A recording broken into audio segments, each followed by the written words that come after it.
오늘 부활절 두 번째 주일을 맞이해서 여러분과 함께 나눌 말씀이 성령을 받아라, Receive the Holy Spirit, 이런 제목으로 함께 은혜를 나누도록 하겠습니다. 예수님의 부활 이후에 어떤 일이 일어났을까 하는 것이 참 궁금합니다. 여러분도 그 점이 궁금할 거예요. 예수님께서 부활하셨는데 그 부활 이후에 어떤 일이 어떻게 전개가 되고 있었는가? 예수님을 십자가에 못 박은 사람들은 지금 어디서 무슨 일을 하고 있을까? 그리고 예수님의 제자들은 그 시간에 어디서 무엇을 하고 있을까? 매우 궁금하지 않습니까? 이 얘기들이 성경에 한 곳에 다 모여 있질 않고 뿔뿔이 흩어져 있어요. 그래서 우리는 그 흩어진 얘기들을 한번 다 모아서 예수님의 부활절 후에 어떤 일이 있었을까 하는 것을 한번 생각해 보는 것은 매우 재미있는 일이라고 생각합니다. 제일 먼저 우리가 생각할 말씀이 마태복음 28장에 있는 말씀인데요. 여기 보면은 예수님의 무덤을 지키던 군인들이 있었는데 이 군인들이 지금 대제사장, 율법학자들을 찾아가 가지고 그 밤에 있었던 일에 대해서 얘기를 하는 그런 장면이 있습니다. 우리가 밤에 무덤을 지키고 있었는데 갑자기 우리가 어쩔 수 없는 사건이 벌어져 가지고 우리는 기절을 했고 정신을 잃었습니다. 그런데 깨보니까 무덤이 비어 있습니다. 이 얘기를 그대로 가서 했습니다. 그랬더니 이 대제사장이 하는 말이 너희들은 절대로 입을 열지 말고 지금부터 우리가 시키는 대로 해라. 그러면서 돈을 줬어요. 돈을 주면서 하는 말이 너희들이 잠든 사이에 예수님의 제자들이 와서 시체를 훔쳐갔다고 해라. 그래서 무덤이 비어있는 것이다. 이렇게 소문을 내라. 그래서 마태복음 28장에 보면은 그 소문이 유대 사회에 떠돌았는데 그래서 유대인들 가운데는 그런 소문을 듣고 그렇게들 믿고 있는 사람들이 지금까지도 많이 있습니다. 그렇게 썼습니다. 그러면 그 시간에 예수님의 제자들은 어디서 무엇을 하고 있었을까요? 오늘 읽은 요한복음 20장에 보면은 그 시간에 어떤 일이 있었는지 제자들의 행방을 알 수 있는 단서가 오늘 말씀 속에 있습니다. 오늘 말씀 보면은 같은 날 저녁에 이런 말로 시작이 되죠. 이게 뉴 킹 제임스의 버전에 보면은 the same day at evening being the first day of the week 그랬어요. 그러니까 그 한 주간이 시작되는 첫날, 같은 날 저녁이란 뜻이죠. 같은 날 저녁이니까 예수님께서 십자가에 못 박혀 돌아가시고 하루가 지나고 그 다음에 우리말로 하면 주일입니다. 그 주일날 같은 날 저녁에, 근데 그날이 하루가 한 주간이 시작하는 날이었다 이 말이죠. 그리고 또 NLT 바이블에 보면은 that Sunday evening 이렇게 했습니다. 그 주일날 저녁에 in the evening of that day, the first day of the week, 똑같은 말이 써 있어요. 오늘 요한복음 21장에 있는 이 말씀은 20장에 있는 이 말씀은 예수님께서 새벽에 부활을 하셨는데 바로 그날 저녁에 제자들이 어디서 무엇을 하고 있었는가 하는 것을 요한은 그의 복음서에다가 기록했어요. 이게 많은 시간이 지난 게 아닙니다. 새벽에 그런 일이 있었고 지금 저녁 때가 됐으니까 불과 한 10시간 또는 그 남짓 지나간 그 시간에 제자들은 어디서 무엇을 하고 있었는가? 제자들은 너무나 두려웠어요. 그래서 한 곳에 모여가지고 문을 걸어 잠그고 불안에 떨고 있었습니다. 지금 밖에서는 예수님의 제자들이 예수님의 시체를 훔쳐갔다, 그래서 무덤이 비었다, 이런 소문이 돌고 있고 지금 제자들은 한 곳에 모여가지고 언제 군인들이 우리를 급습할지 알 수 없기 때문에 불안에 떨면서 문을 잠그고 있었다고 그렇게 요한은 기록하고 있습니다.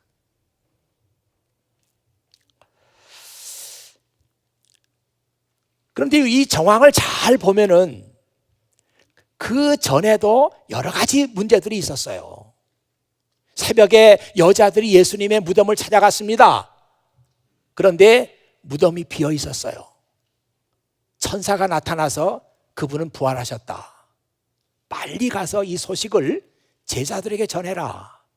그래서 이 여자들이 제자들에게 달려갈 때 부활하신 예수님께서 여자들 앞에 또 나타나셨어요. 그래서 이 여자들은 제자들이 있는 곳에 가서 예수님의 무덤이 비었습니다. 그리고 우리는 부활하신 예수님을 만났습니다. 이런 얘기를 전해줬습니다. 그러나 성경에 보면은 예수님의 제자들은 그 여자들의 말이 믿기지 않는다. 그렇게 썼습니다. 이 베드로 같은 사람은 여자들의 말을 듣고 직접 무덤에 갔어요. 가서 무덤 안까지 다 이렇게 살펴봤습니다.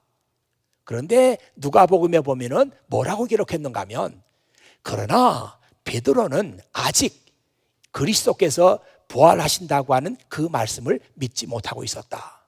그렇게 써놨습니다. 제자들은 여전히 불안했습니다. 극도의 공포가 그들을 엄습했습니다. 그래서 문을 꼭꼭 걸어 잠그고 있었는데 갑자기 그들 가운데 부활하신 예수님께서 나타나셨습니다. 누가 문을 열어준 것도 아니고, 그리고 누가 들어왔다는 그런 인기척도 없는데 갑자기 불안에 떨고 있는 제자들 한가운데에 부활하신 예수님께서 나타나셨어요. 그리고 그들에게 인사를 하셨습니다. Peace be with you. 너희들에게 하나님의 평화가 임하기를 빈다. 히브리 말로 하면은 간단하죠. 샬롬. 여러분들은 이 장면을 보면서 무슨 생각을 하는지 모르는데 저는 이 말씀을 보면서 예수님의 말씀이 생각이 났어요.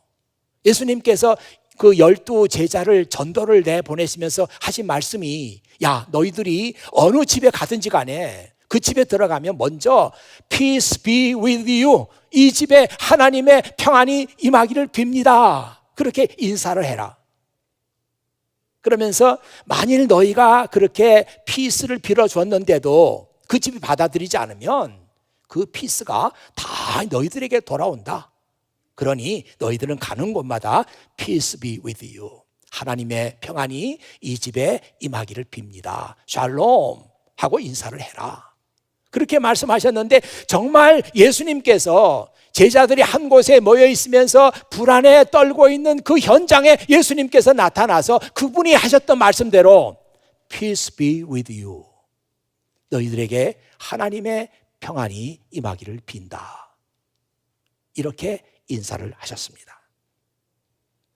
참 생각해 보면은 Peace be with you. 샬롬.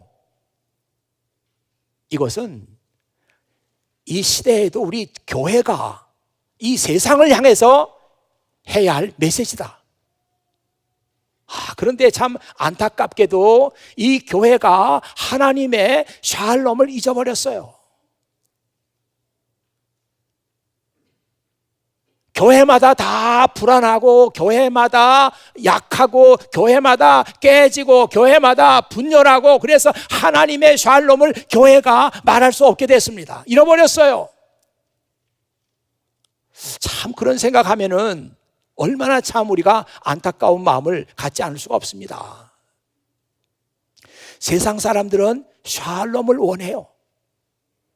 예수 믿는 사람이나 믿지 않는 사람이나 하나님의 샬롬을 원합니다.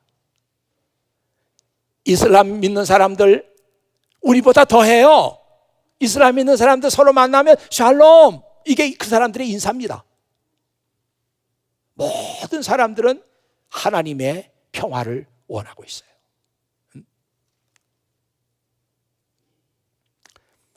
예전에 제가 이제 이 교회를 미국 교회로부터 샀잖아요. 우리가 사가지고 이 교회당에 들어왔는데 그때는 지금보다 이 분위기가 좀 달랐어요. 좀 시커하고 어둡고 그랬습니다. 그런데 이쪽 벽에 지금 십자가가 예쁘게 걸려 있고 이 벽에 성경 말씀이 써 있었어요. 요한복음 14장 27절입니다. 내가 너희에게 평안을 준다. 곧 나의 평안을 너희에게 준다. 내가 너희에게 주는 평안은 세상이 주는 것과 같지 않다. 이 말씀이 써 있었습니다. 물론 거기에 킹 제임스 버전으로 영어로 이렇게 써 있었어요. Peace I live with you. My peace I give to you. Not as the world gives do I give to you. 내가 너희들에게 주는 평안은 세상이 주는 평안과 같지 않다. 내가 내 평안을 너희에게 준다. 이런 영어 그 성경 구절이 써 있었어요. 그런데 이상하게도 우리 교회를 방문하거나 아니면 뭐 타주에서 이사 오거나 한국에서 또 새로운 사람이 오거나 하면은 인상 깊은 얘기를 할 때 벽에 그 말씀이 써 있는 게 참 인상 깊었다. 이렇게 얘기를 합니다. 그 얘기가 뭐예요? 많은 사람들이 다 하나님의 평안을 원하고 있습니다. 비록 그 벽에 쓰여진 그 글자를 통해서도 하나님의 평안을 느끼고 하나님의 평안으로 위로를 받고 있다는 증거예요.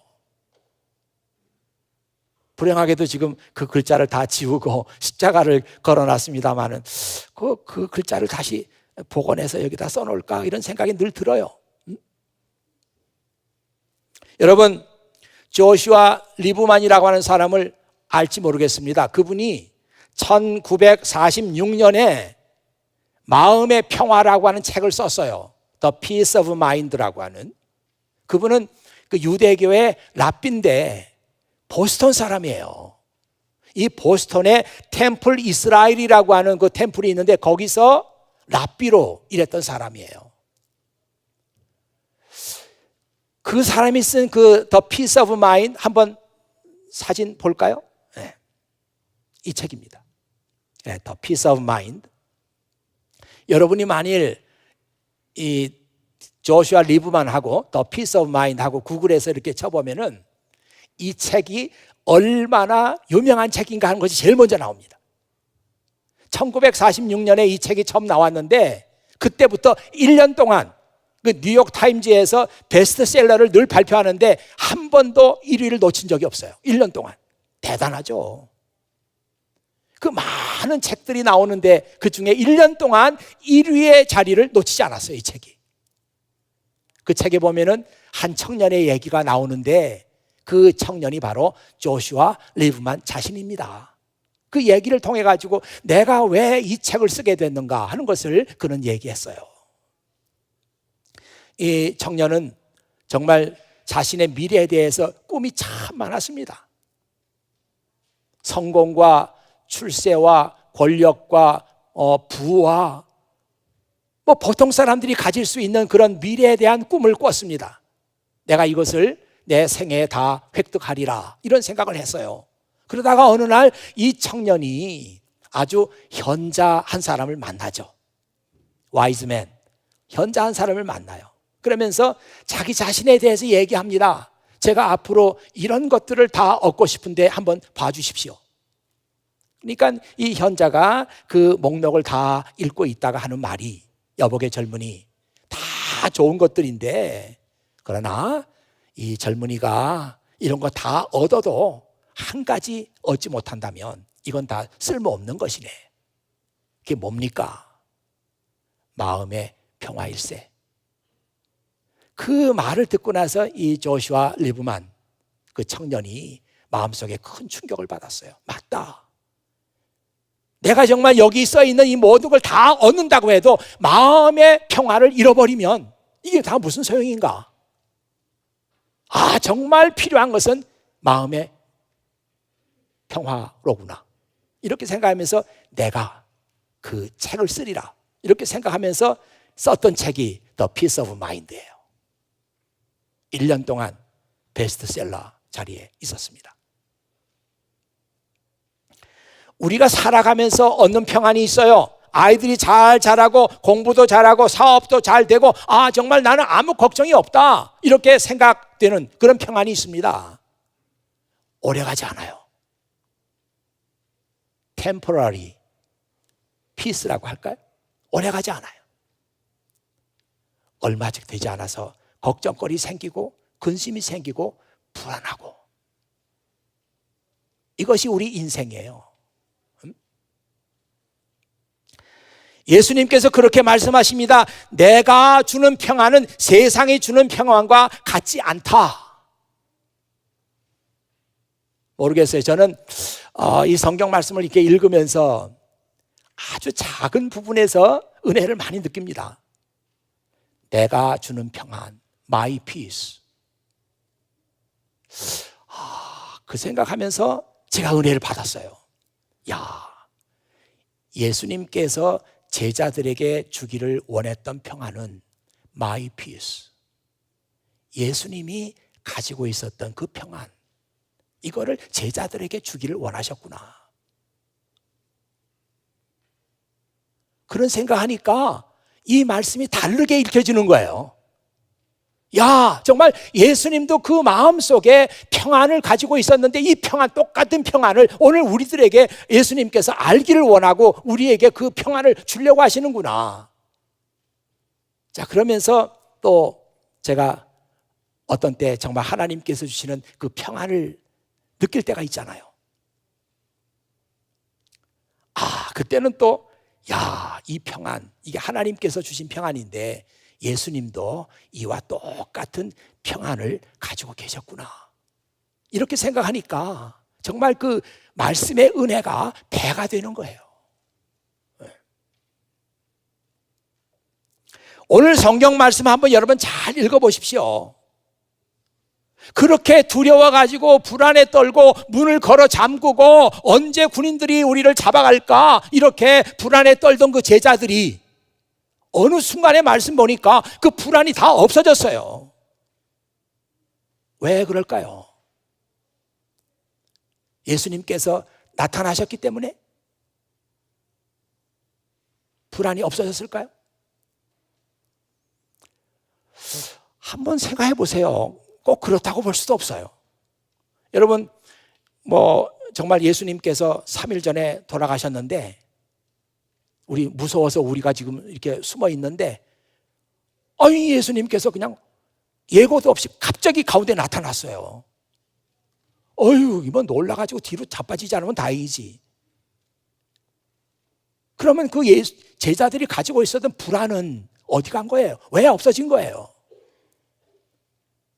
저는 생각하기를 제자들이 가지고 있었던 그 불안은 예수님께서 주신 샬롬의 메시지, 평안의 메시지, 이 평안의 메시지가 제자들이 가지고 있었던 불안을 다 몰아낸 것입니다. 오늘 우리에게 이 평안의 메시지가 필요하잖아요. 예수님께서 가지고 계셨던 그 평안.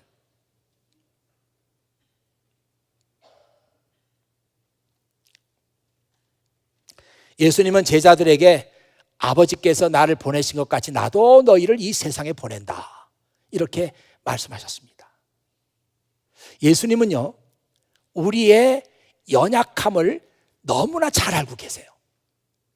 우리의 weakness, 우리의 장점도 강점도 알고 계시지만 저와 여러분의 약점이 뭔가 하는 거 알고 계십니다.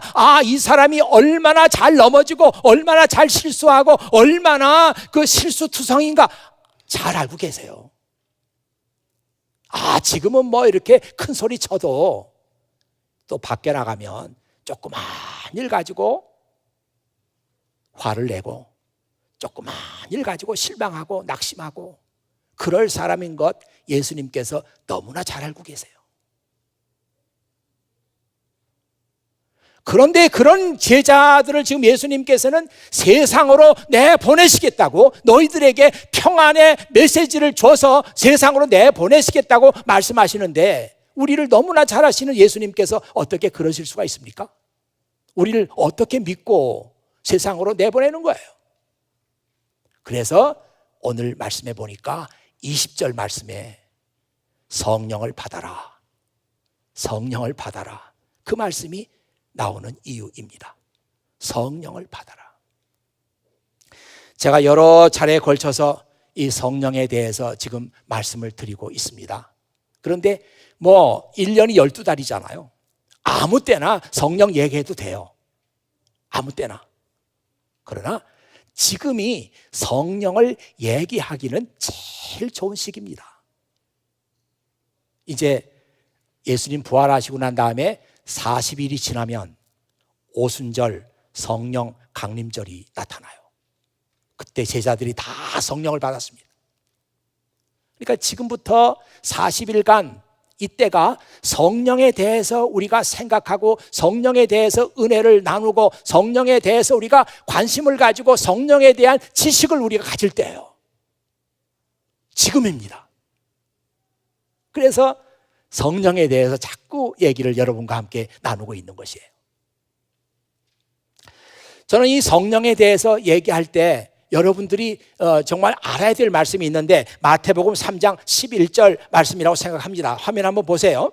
나는 물로 회개의 세례를 준다. 내 뒤에 오시는 분은 나보다 능력이 더 많으신 분이다. 그분은 너희에게 성령과 불로 세례를 주실 것이다. 이 말씀 굉장히 중요합니다.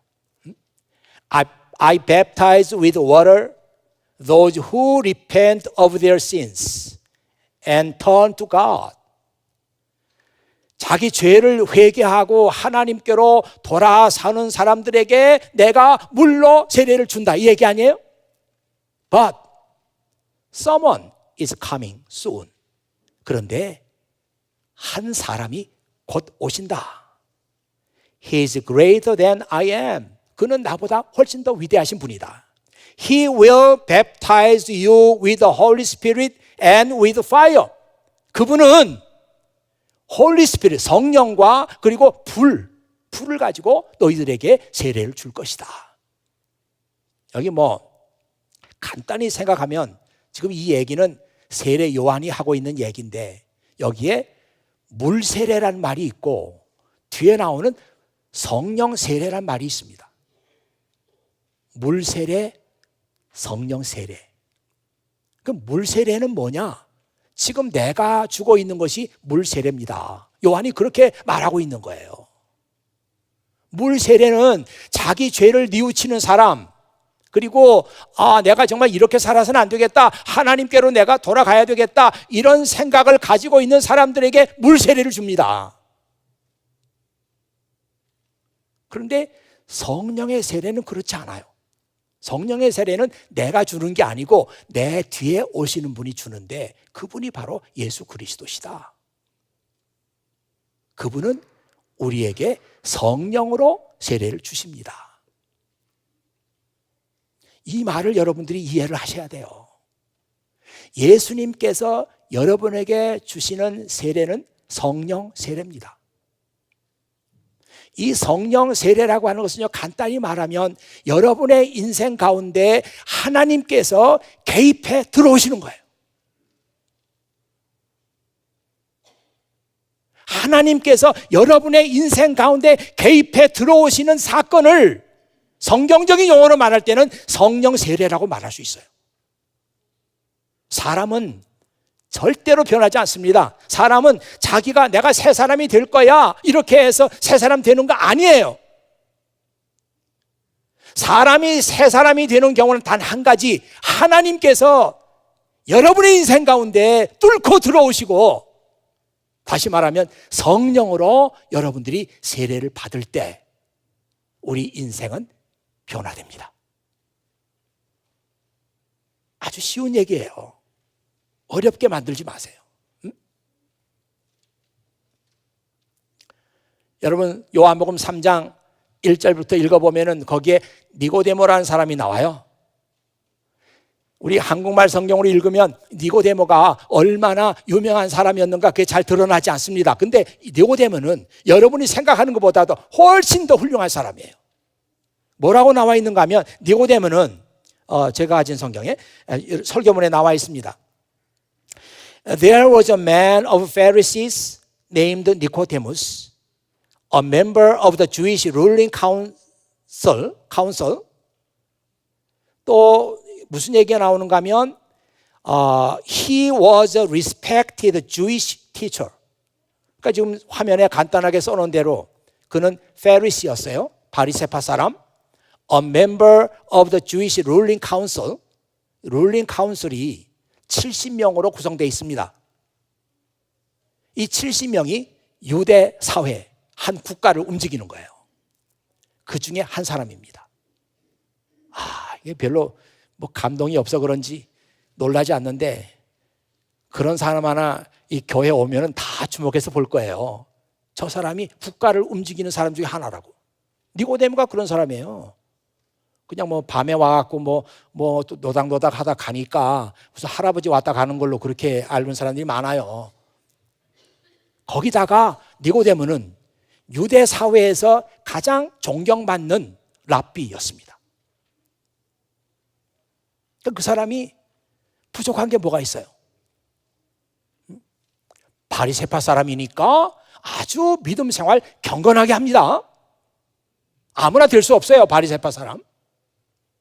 특별히 선택된 사람만 바리새파 사람 되는 거예요. 거기다가 70명 중에 한 사람, 그리고 사람들에게 존경을 받는 랍비. 그 인생에 뭐가 부족한 게 있어요? 그러나 니고데모가 예수님을 찾아갑니다. 왜? 그는 자기가 누리고 있던 그런 것에 만족하지 않았어요. 그가 욕심이 많기 때문이 아니에요. 더 많은 것을 가지려고 하는 그 욕심 때문에 예수님 찾아간 게 아니고, 지금 내가 누리고 있는 것, 이게 삶의 전부가 아니다, 이게 삶의 진짜가 아니다 하는 것을 그는 알았기 때문이에요. 우리 인생에는 지금 내가 알고 있는 이것보다 더 귀하고 더 아름답고 더 가치 있고 보람 있고 이게 있다. 나는 그런 삶을 살기를 원한다. 그냥 겉으로 가지고 있는 이런 조건들, 이것 때문에 내가 행복하지 않다. 그런 생각을 했던 사람이 니고데모예요. 저는 참 이런 사람은 위대한 사람이라고 생각합니다. 여러분도 이런 위대한 사람이 돼야 돼요. 지금 내가 가지고 있고 누리고 있는 이것에 내가 속아서 내가 행복한 줄 알고 있어요. 아닙니다. 그런 조건들이 여러분을 행복한 사람으로 만들어주는 게 아니고, 하나님께서 여러분의 인생 속에 개입해 들어오셔야 된다니까요. 그게 성령 충만한 삶입니다.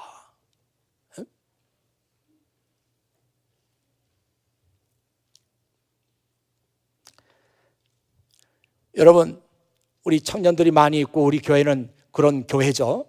이렇게 뭐 나이 드신 분들, 청년들, 또 주일학교 아이들 같이 다 어울려서 믿음의 공동체를 이루고 있는 그런 교회인데, 아마 한국에서 이렇게 미국에 방문하셨거나 우리 교회를 방문하신 분들은 약간 낯설 거예요. 웬 청년들이 이렇게 많아? 우리 교회는 그런 교회입니다. 그런데 바로 여러분들에게 제가 얘기하고 싶은 게 그거예요. 여러분들이 지금 이대로 살기를 원한다면, 내가 학교에서 공부 문제 없어요. 때가 되면 학위 받을 거예요. 학위 받고 좋은 회사에 좋은 조건으로 취직을 하든지, 아니면 학교에 가서 교수로 일할 겁니다. 그리고 내가 또 좋은 사람 만나서 결혼할 거예요. 만일 여러분이 여러분의 삶에 대해서 그런 생각만 하고 그런 생각에 머물러 있다면 여러분은 성령을 받을 필요가 없어요. 그런 사람들에게는 성령 받는 게 오히려 방해거리입니다. 안 받아야 돼요. 받으면 복잡해져요. 안 받아야 돼요. 안 받아도 지금 여러분들이 그냥 하고 있는 대로 공부 잘하고 학위 받고 취직하고 좋은 조건 속에서 사는데 아무 지장 없습니다. 그런데 그렇지 않고 이게 전부가 아니잖아. 하나님께서 나를 이 세상에 생명을 내시고 나를 이 세상에 보내시고 내가 여기서 한평생을 살아가는데 이게 전부가 아니잖아. 삶에는 더 귀한 게 있어. 그래서 하나님의 일에 내가 헌신하고 싶고 하나님 앞에 쓰임받고 싶고 이런 생각을 하는 사람들이 성령을 받아야 돼요.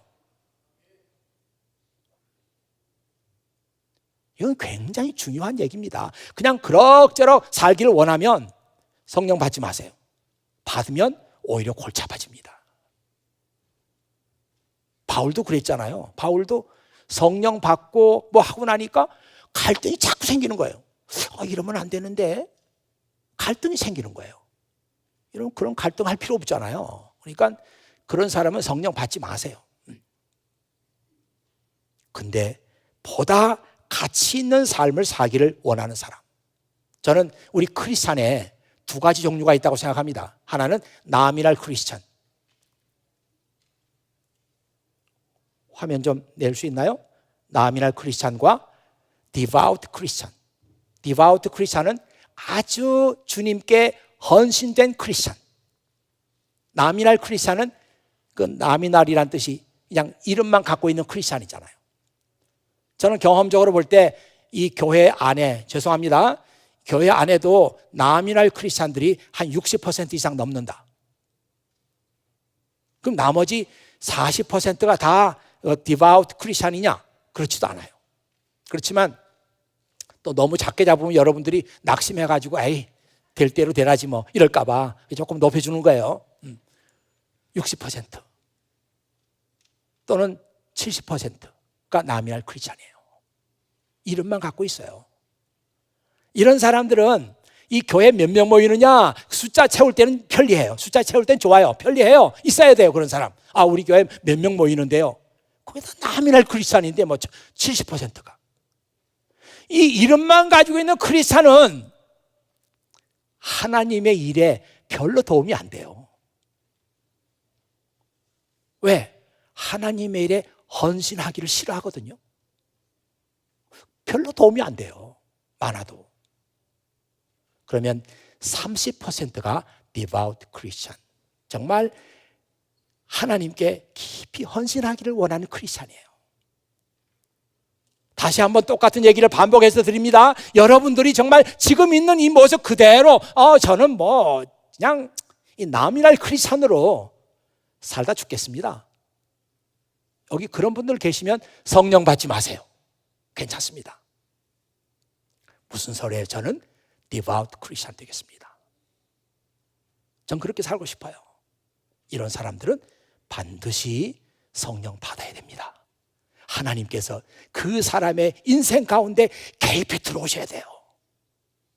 그래서 이제는 내 마음대로 사는 것이 아니라 하나님의 뜻대로 살도록 하는 내 마음속에 있는 파워가 있어야 돼요.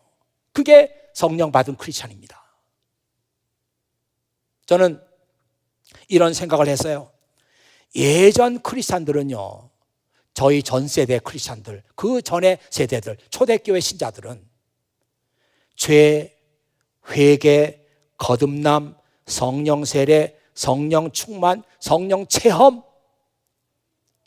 이런 것들이 그들에게는 가장 중요한 이슈였어요. 그때는 목사님들도 다 그런 것들을 주제로 해가지고 설교를 했습니다. 그런데 언제부턴가 목사님들의 설교에서 이런 것들이 주제가 아니에요. 이제는 더 세련된 얘기들이 설교를 채우기 시작합니다. 우리 성도들의 관심도 마찬가지예요. 예전 성도들은 죄, 회개, 거듭남 이런 것들이 관심사였는데 오늘날 성도들은 이런 것들을 관심하지 않아요. 사실 아닙니까? 저는 그렇게 생각하는 거예요. 왜 지금 우리의 관심사가 그런 것들이 아닐까? 그래서 우리가 능력 있는 크리스찬의 삶을 살고 있지 못한 이유가 바로 거기에 있지 않을까? 이 교회가 능력을 잃어버린 이유가 이런 것들을 메시지에서 잃어버렸기 때문이 아닐까? 이런 생각을 해보는 거예요. 사랑하는 성도 여러분, 오늘 제가 성령을 받아라, 제 말이 아니고 예수님의 말씀을 그대로 저의 설교 제목으로 했어요. 성령을 받아라. 정말 디바우트 크리스천으로서 여러분의 인생을 아름답게 하나님의 일에 드리고 싶은 사람들, 내가 공부를 해도 그것을 위해서 하겠다고 하는 사람들, 성령 받으세요. 제가 다음에 기회 있는 대로 어떤 사람들이 성령을 받는가, 그런 것도 한번 여러분과 함께 말씀을 나누고 싶습니다. 기도하겠어요. 아버지 하나님 감사합니다. 오늘 이 주일에 아버지 하나님께서 또 은혜를 주시며 성령을 받으라는 말씀을 우리 각 사람이 다 들었습니다. 여기 중에 한 사람도 이 말씀에 대해서 거부감을 느끼는 사람 없게 하시고, 무슨 소리입니까? 저는 그런 거 없어도 믿음 생활 잘할 수 있습니다, 간섭하지 마세요, 이런 사람 한 사람도 없도록 이 시간 성령께서 우리 마음들을 여시고 성령께서 우리 마음을 만져주시기를 간절히 바라옵고 원합니다. 이 부족한 종이 우리 성도들을 위해서 기도합니다. 아버지 하나님, 저들 열심히 신앙생활을 하는데 인간적인 열심으로 하지 않도록 도와주시고, 이제 하나님께서 저들의 삶 속에 강권적으로 개입하여 주시옵소서.